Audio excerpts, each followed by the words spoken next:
चूंकि लोकसभा चुनाव से पहले अखिलेश यादव ने पीडीए का नारा दिया था, पिछड़े, दलित और अल्पसंख्यकों के हक की बात कर रहे थे, लेकिन अब उन्होंने सवर्ण वर्ग के माता प्रसाद पांडे को समाजवादी पार्टी संसदीय दल का नेता बनाया है।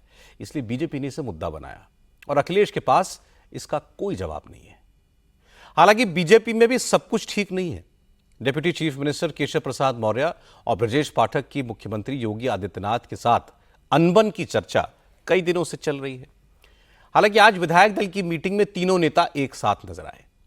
उम्मीद थी कि आज ओबीसी मोर्चे की मीटिंग में भी तीनों एक साथ आएंगे, लेकिन ऐसा नहीं हुआ। केशव प्रसाद मौर्य और ब्रजेश पाठक दोनों एक साथ इस मीटिंग में पहुंचे, लेकिन योगी के पहुंचने से पहले वहां से निकल गए।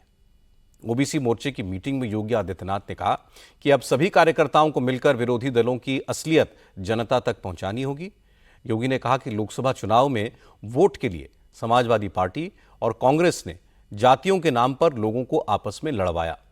यह झूठ फैलाया गया कि बीजेपी ने पिछड़ों और दलितों के लिए कुछ नहीं किया।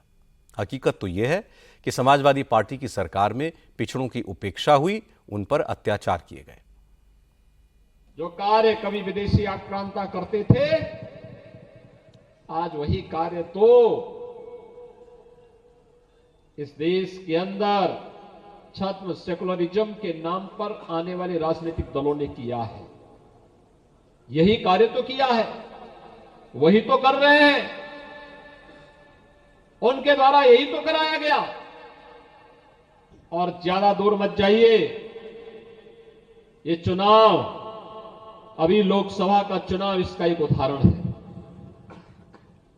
कैसे आपस में लड़ाया गया, कैसे आपस में एक दूसरी जातियों को लड़ा करके अस्तित्व का एक संकट खड़ा करने का प्रयास किया गया। जिन लोगों ने ओबीसी समाज और प्रदेश के युवाओं की नौकरियों में डकैती डाली थी, जिन लोगों ने यहां के रोजगार पर डकैती डालने का काम किया था, जिन्होंने प्रदेश के सामने पहचान का संकट खड़ा किया था, और जो लोग उत्तर प्रदेश जैसे अनलिमिटेड पोटेंशियल के प्रदेश को अराजकता की भट्टी में झोंकने के लिए जिम्मेदार थे, बहनों और भाइयों, वे लोग आज आपसी फूट डालो और राज करो की अपनी नीति के तहत लगातार अपने दुष्प्रचार तंत्र के माध्यम से समाज को गुमराह करने का कार्य कर रहे हैं। आप में, इस समाज में बजरंग बली की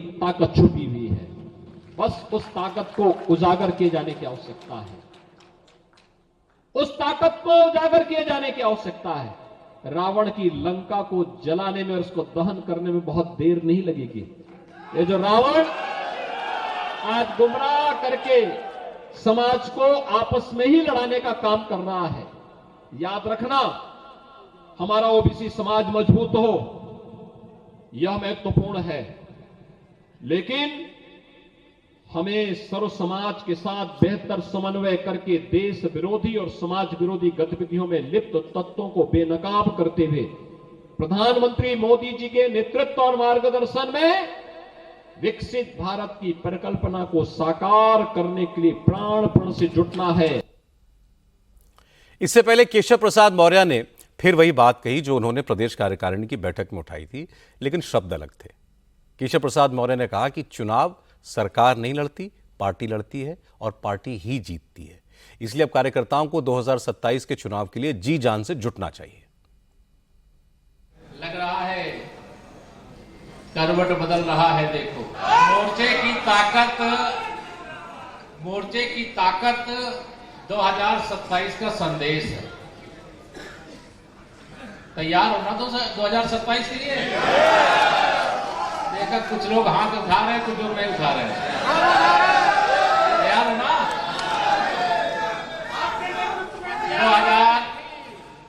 2027 की जोरदार तैयारी शुरू कर दीजिए।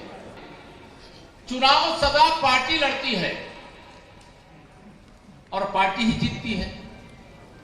2014 में सरकार थी क्या भाजपा की? बताओ, थी क्या? जीते थे कि नहीं जीते थे?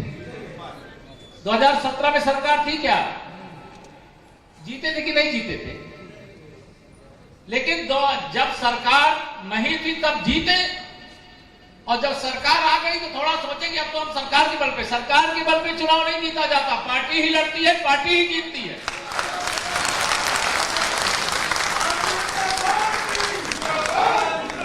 इसलिए